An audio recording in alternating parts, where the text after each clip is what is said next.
Salutations peuple de YouTube, je vous retrouve dans cette petite vidéo pour enfin vous faire la présentation que m'avait demandé Lily de la chaîne Les Mondes de Lily pour vous présenter l'oracle de Fairies Oracle de Brian Froud, enfin dessiné par Brian Froud et avec les textes de Jessica Macbeth aux éditions Atria Books. C'est un oracle, je pense qu'il y a déjà quelques années, je vous avoue, je ne sais pas trop de quand il date. Une partie des images ont déjà été publiées dans un livre qui s'appelle Good Fairies, Bad Fairies de 98.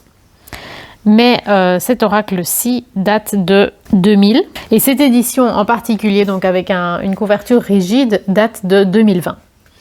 Donc c'est un oracle relativement ancien, mais sous cette forme-là, c'est relativement nouveau. Ici, je ne vous l'ai même pas dit, ici je vous retrouve chez Miou, qui fait une grande bouche. On va vous présenter l'oracle ensemble.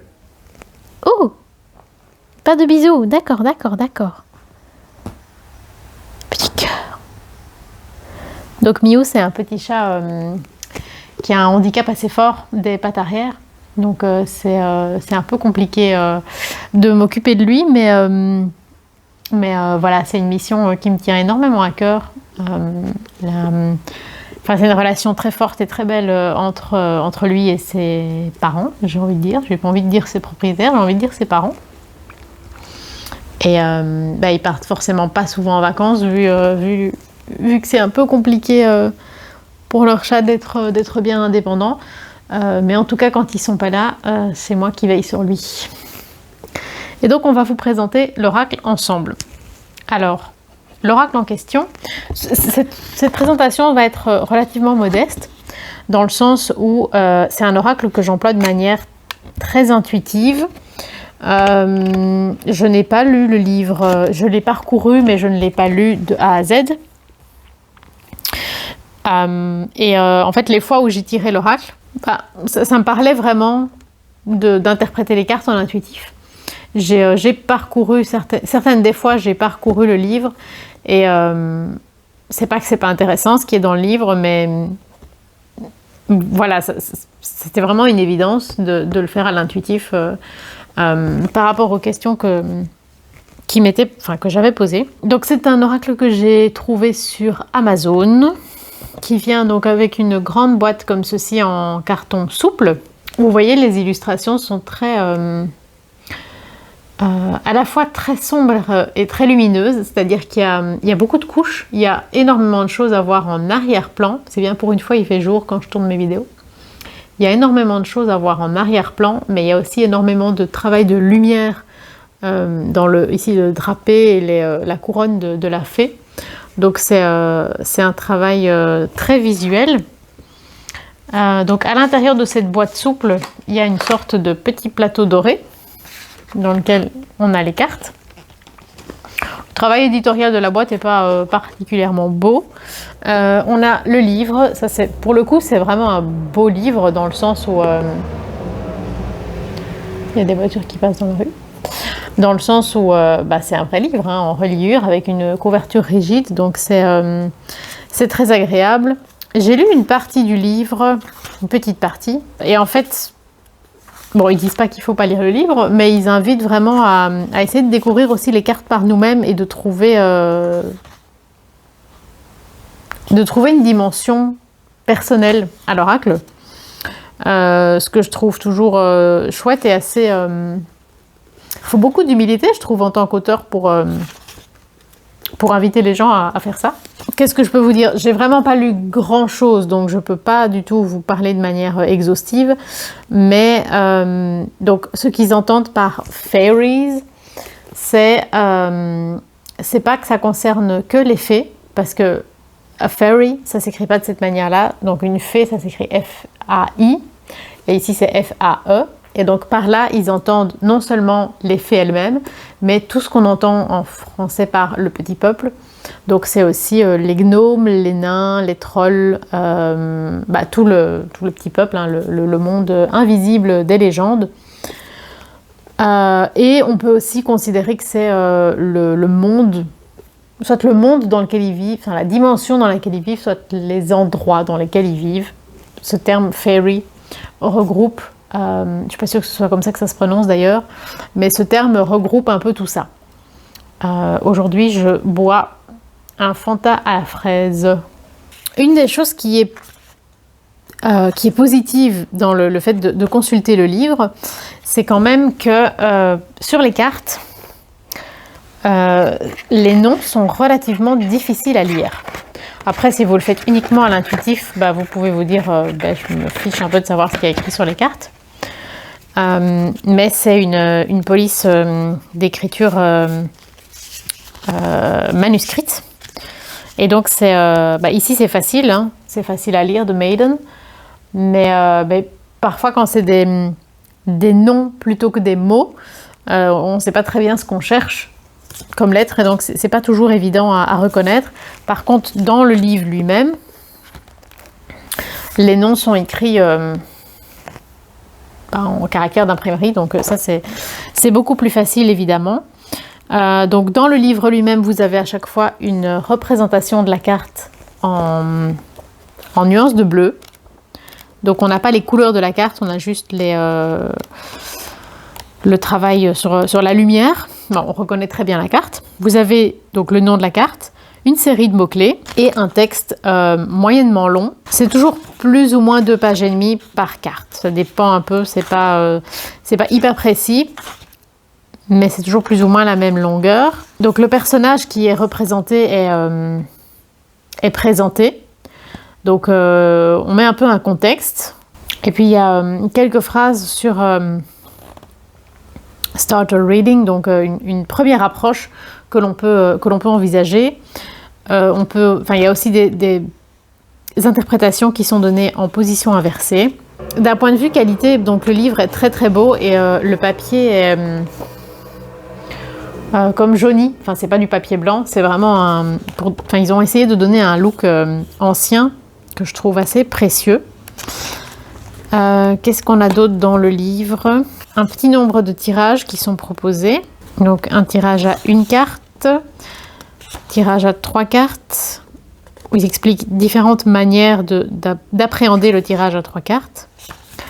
Il parle des cartes inversées, un petit mot sur la prédiction, dans l'idée que les choses ne sont pas inscrites, mais que c'est une manière d'avoir un regard sur le futur et d'essayer de le changer si on n'aime pas ce qu'on voit. Qui propose de voir aussi les cartes comme des compagnons. Je pense que c'est un jeu avec lequel il y a moyen de faire un travail extrêmement profond. J'en suis absolument pas encore là.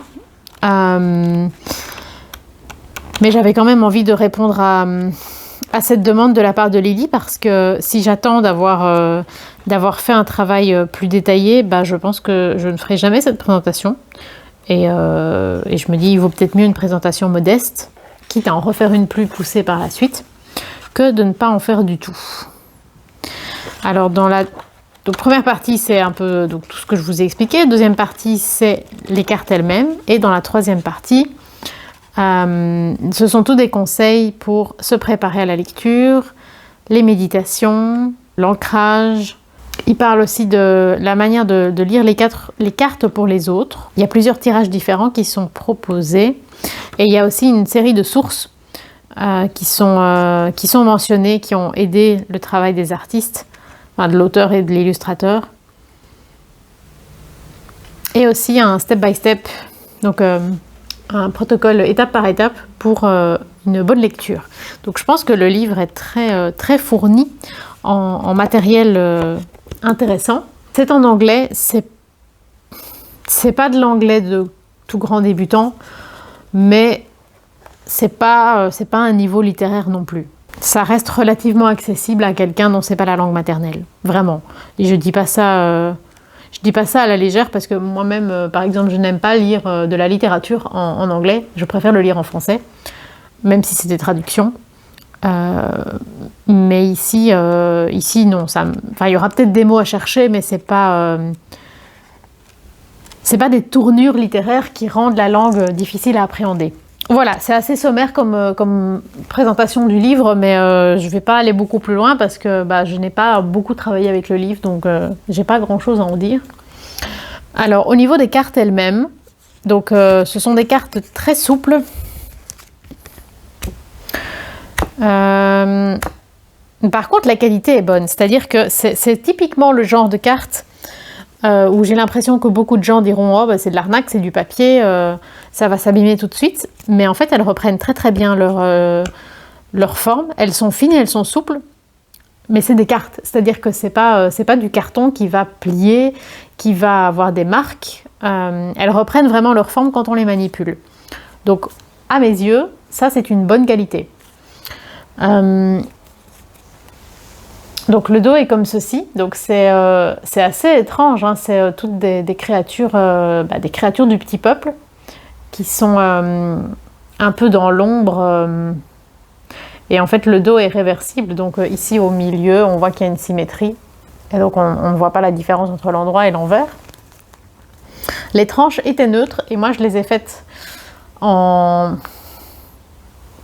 une sorte de jaune ocre, qui fait complètement le lien avec la bordure de la même couleur qu'on a ici. Et la bordure verticale qu'il y a au dos des cartes. C'est aussi assorti avec les couleurs du, je sais pas comment vous montrer, les couleurs du livre. Hein, on voit que c'est raccord. Tout est raccord en fait. Bon, la boîte est plutôt dorée, mais bon, on reste dans les mêmes couleurs. Et évidemment, la boîte elle-même, c'est pareil. Donc mon idée, c'était vraiment d'avoir un ensemble cohérent. Non seulement parce que j'adore le travail de colorer les tranches. C'est vraiment un moment méditatif pour moi. Et je trouve qu'un jeu, même si c'est fait de manière un peu artisanale et que c'est pas parfait, je trouve qu'un jeu dont les tranches ont été faites est 1000 fois plus beau qu'un jeu aux tranches blanches. Les cartes elles-mêmes, ça fait déjà 16 minutes que je parle, j'ai rien dit. Les cartes sont, ça c'est quelque chose qu'ils mentionnent dans le livre, ils invitent à regarder les cartes sans nécessairement faire de tirage au début. Déjà pour se familiariser avec elles, mais aussi pour quelque part voir les différents types de cartes que l'on peut rencontrer. La subdivision la plus logique qu'on peut faire, c'est de se dire on a les cartes avec des personnages et on a les cartes abstraites. Donc ça, par exemple, c'est une carte de personnage et ça, c'est une carte abstraite. Personnellement, l'abstrait, c'est pas quelque chose qui me parle beaucoup. J'ai un peu le même souci avec tout ce qui est style géométrie sacrée, etc. Ça ne me touche pas et ça ne m'inspire pas grand-chose. Après, dans les tirages que j'ai réalisés jusqu'à maintenant, j'ai surtout eu des cartes personnages qui m'inspiraient beaucoup. Et donc, je me suis basée sur mon intuition. Si dans mes tirages, j'avais eu des cartes abstraites, peut-être que je m'en serais référée au livret pour comprendre ce qu'on me voulait parce que ça ne me parlait pas du tout. Maintenant, je sais qu'il y a des gens, je vous montre une autre carte, il y a des gens, on leur montre ça, ça résonne, enfin ça leur parle de quelque chose. Moi, ça ne me parle pas du tout. Une autre carte abstraite. Pour moi, tout se ressemble enfin non, c'est vrai qu'on peut dégager des choses, de cartes comme ça. Moi, c'est pas spécialement ce que je recherche dans un oracle ou dans l'art en général. Mais bon, voilà. Peut-être que pour vous présenter les cartes, je vais quand même refaire une subdivision entre abstrait et personnage. Je reviens dans 12 secondes. Donc ici, je vais vous montrer toutes les cartes abstraites. Donc celle-ci, c'était donc la 52 de Rare. Je ne sais pas trop comment ça se prononce. The Singer of Connection, numéro 6. Numéro 35 de Phone. Bon, là, c'est pas complètement abstrait dans le sens où on peut quand même deviner une sorte de museau. Numéro 7 de Singer of Intuition. Numéro 1, Unity. Vous voyez, c'est pas des mots très compliqués. Hein. Numéro 2, Ecstasis. Numéro 10, The Singer of Healing.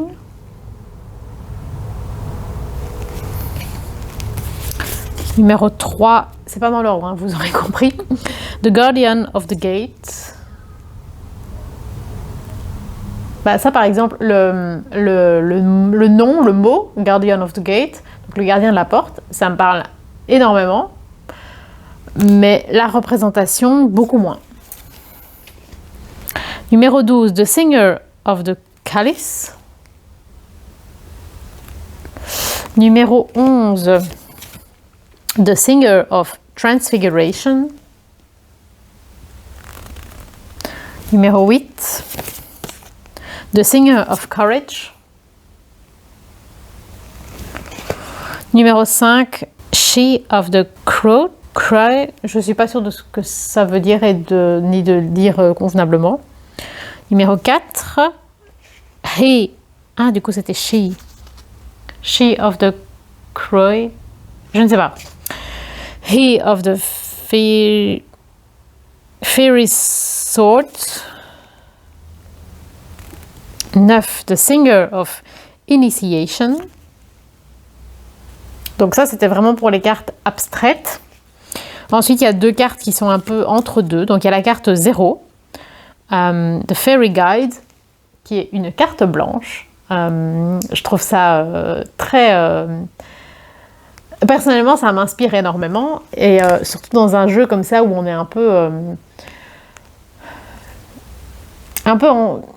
on parle d'un monde qui, bien sûr, qui peut être tout rose, tout féerique, forcément, tout mignon, mais c'est un monde parfois aussi très cruel, très coquin, pas dans le sens, pas en rapport avec la sexualité, mais c'est pas des petites bêtes toutes gentilles, quoi. C'est des êtres qui peuvent être farceurs, qui peuvent véhiculer énormément de colère aussi, j'ai l'impression. J'ai une histoire à vous raconter. Cette vidéo part dans tous les sens, hein, comme d'habitude. Le petit peuple, c'est pas quelque chose qui est spécialement lié à mon enfance. Je crois que j'y ai jamais spécialement cru. En tout cas, beaucoup moins que d'autres personnes.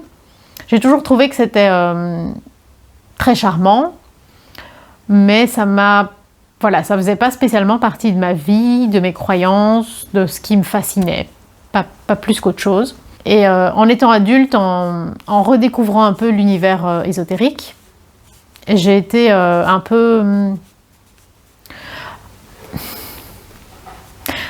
choquée et un peu mal à l'aise par exemple, de certaines pratiques d'offrande au petit peuple, avec par exemple des gâteaux, parce que les gâteaux et surtout ce qu'ils contiennent, donc le sucre, le chocolat, plein de choses, c'est autant de choses qui sont potentiellement très dangereuses pour les animaux. Et en laissant en offrande des pâtisseries dans la nature, forcément il y a des animaux qui peuvent tomber dessus. Et qui peuvent réellement s'empoisonner. C'est-à-dire que, par exemple, un chien qui mange du chocolat, c'est pas que c'est mauvais pour lui, c'est qu'il peut en mourir. Donc on parle vraiment de quelque chose de très sérieux. Et ça me choque un peu.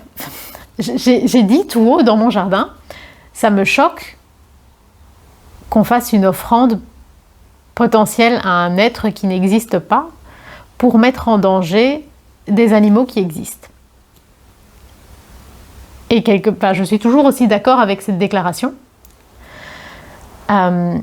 Mais quelques jours après avoir dit ça tout haut dans mon jardin, j'ai eu une sorte d'accident dans mon jardin.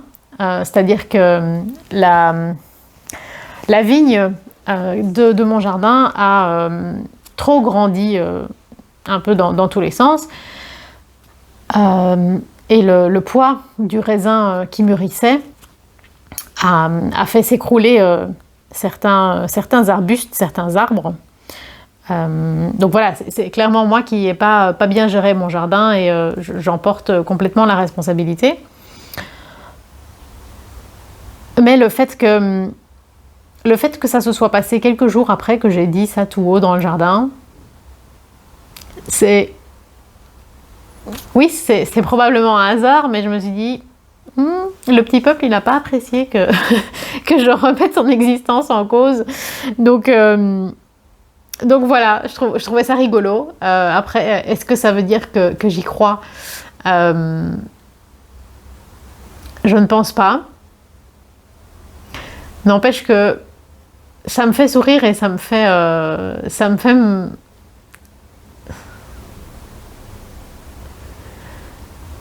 poser la question de la probabilité que ce soit par hasard.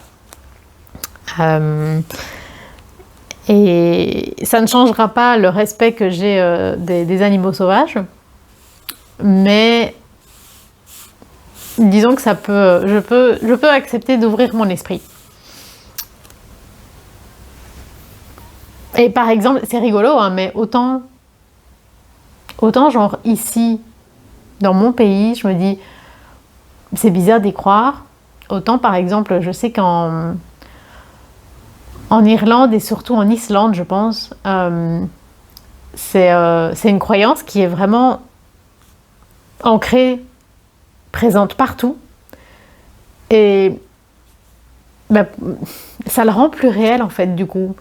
Bon, du coup, en fait, c'est lié à l'idée, les fées existent si on y croit, mais enfin bref.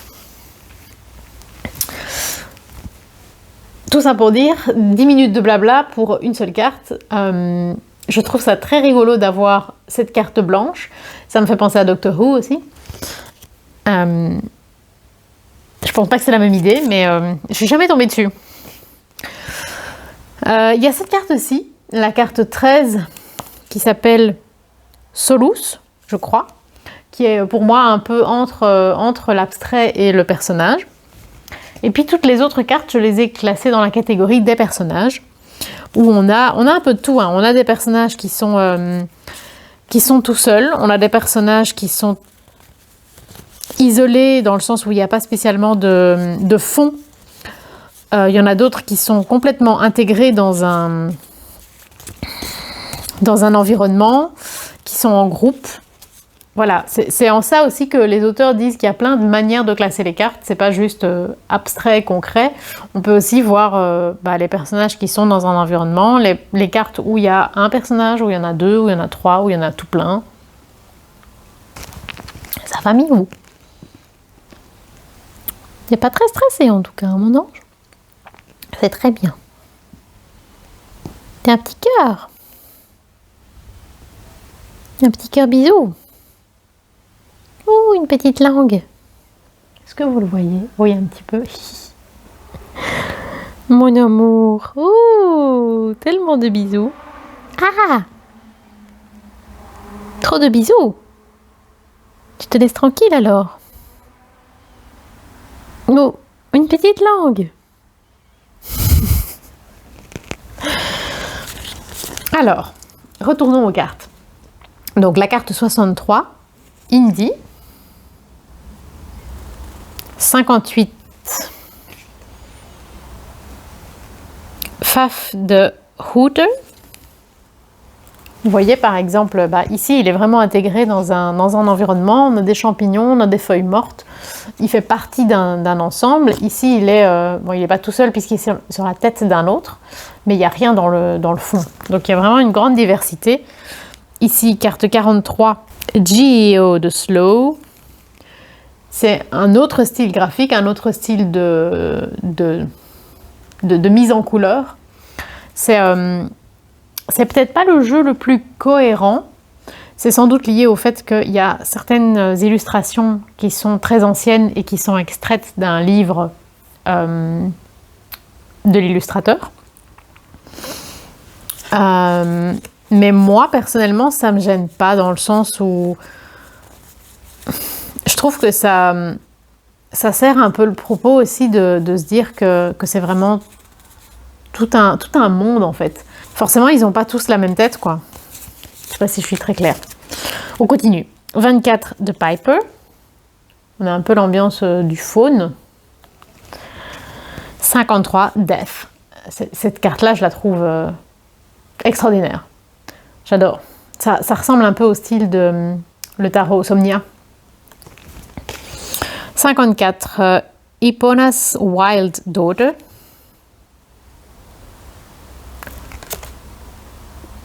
C'est marrant parce que je vois... Ah, c'est trop bizarre. En fait, quand je la regarde en vrai comme ça, et quand je la regarde dans le retour de la caméra, je vois pas la même chose. C'est saisissant. C'est trop bizarre. Enfin, c'est le travail des couleurs qui fait ça, le contraste, mais c'est étrange. C'est un jeu étrange. Je pense qu'il y a beaucoup de choses à creuser. Et la raison pour... Je crois que je vous l'avais déjà dit, mais la raison pour laquelle j'avais eu envie de l'acheter, c'est qu'il y a une américaine ou une anglaise, non, peut-être une anglaise. J'avais regardé un tag, je ne sais absolument plus lequel, mais il y a une personne anglophone qui expliquait que c'était dans ses oracles... c'était quoi le tag? Les jeux dont je me sers pas, ou les jeux oubliés ou que j'aime bien mais que j'emploie pas, je sais plus, un truc du style. Et elle mentionnait ce jeu en disant qu'elle l'adorait, elle était hyper contente de l'avoir acheté, mais qu'elle ne l'utilisait jamais parce que, en fait, il lui faisait peur, comme s'il y avait une magie trop puissante et un peu trop sombre. Que pour oser l'employer.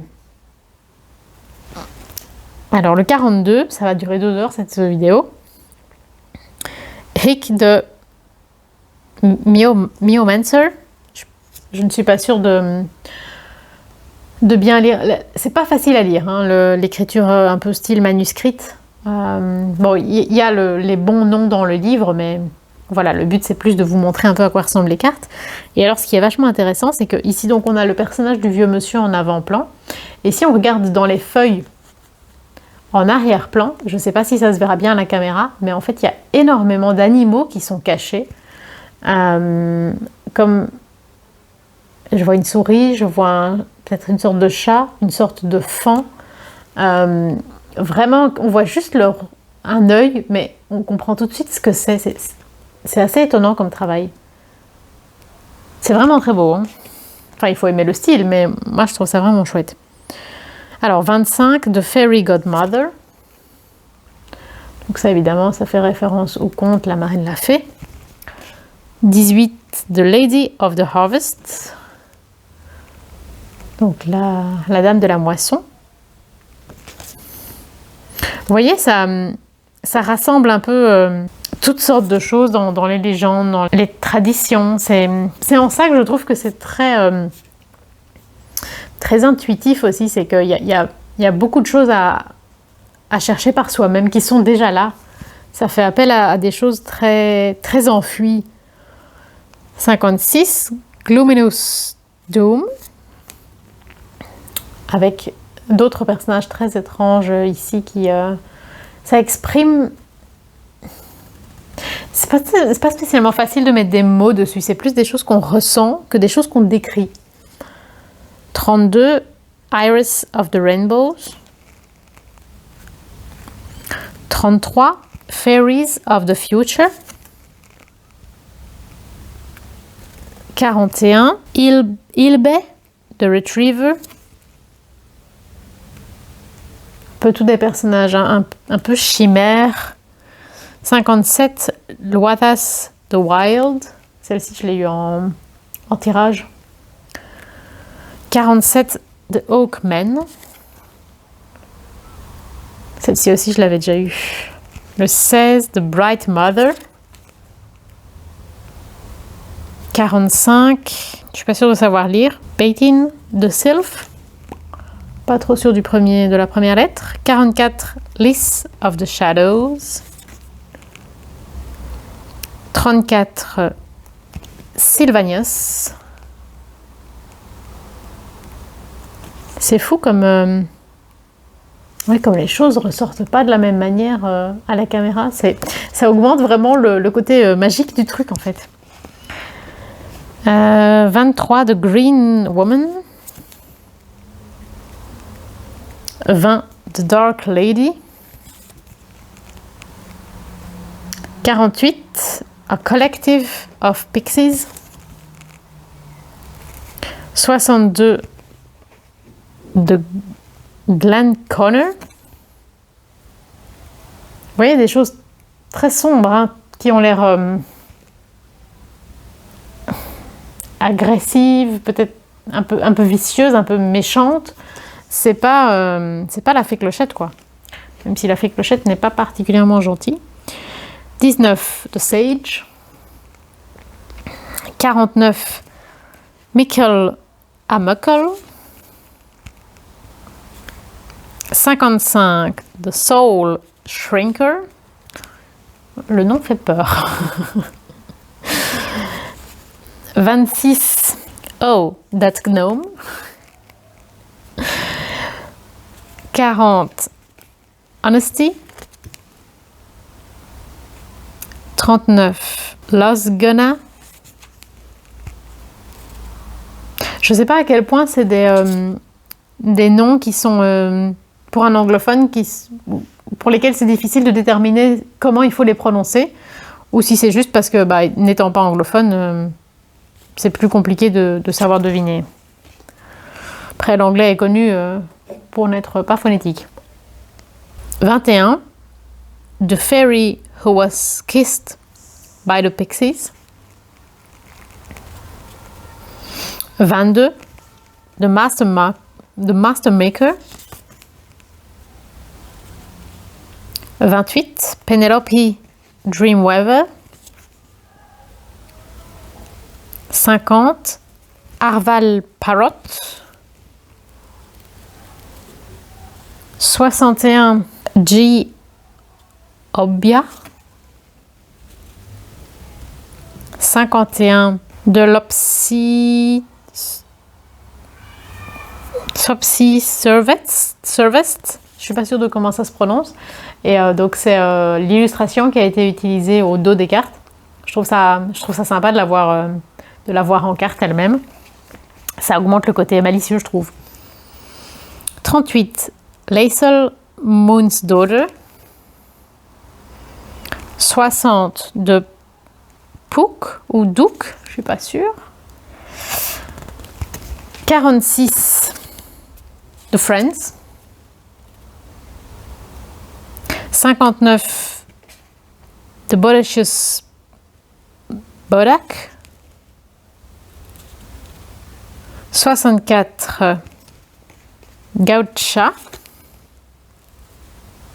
65, The Fey Lion.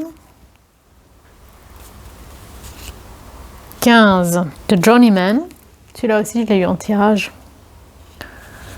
Et là, par exemple, je crois me souvenir que dans le guide, par exemple, je me demande si, je sais plus dans quel sens c'était, mais je pense que dans le guide, il y avait un peu un lien avec le fou du tarot. Et je l'ai lu complètement différemment, moi. Plutôt dans l'idée de la possibilité en tant qu'un personnage vieux puisse avoir un comportement de jeune ou une curiosité de jeune de ce qui se passe dans la tête par rapport à ce qui se passe dans le corps, de ce qui se passe à l'intérieur par rapport à ce qu'on peut renvoyer à l'extérieur.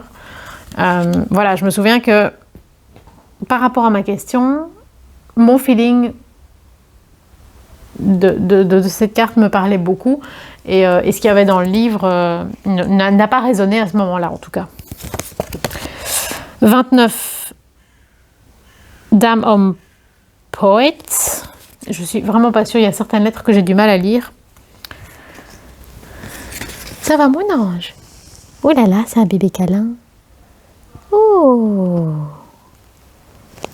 Est-ce que vous le voyez? Oui. Ça va, Miou? T'es un bébé cœur?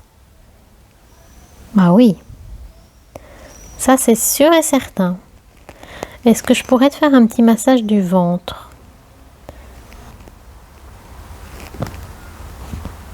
Non? Tu es pas d'accord? Oh, d'accord, on arrête. Ou tu ronronnes quand même. Petite langue. Ouh. C'est très important de faire des crottes. De belles petites crottes. Oui. Petit amour. On est bien là, tous les deux. Qu'est-ce que tu fais? Tu te caches sous la couverture.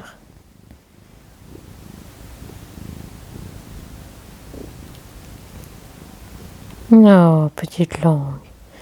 Ben oui, moi aussi, je t'aime, mon cœur.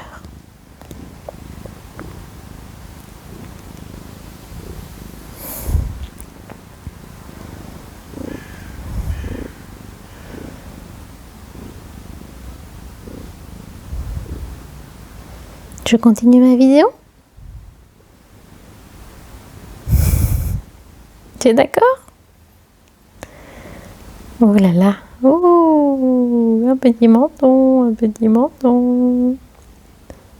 Un petit menton. Petit ange. Alors, 30 de l'aume. 31, un dressing of a salad. Oui, je pense que c'est bien un dressing of a salad. Oui, je pense que c'est voulu qu'il y a une partie de français dedans. 36, spirit dancer. 37, je vais quand même regarder comment se prononce cette lettre.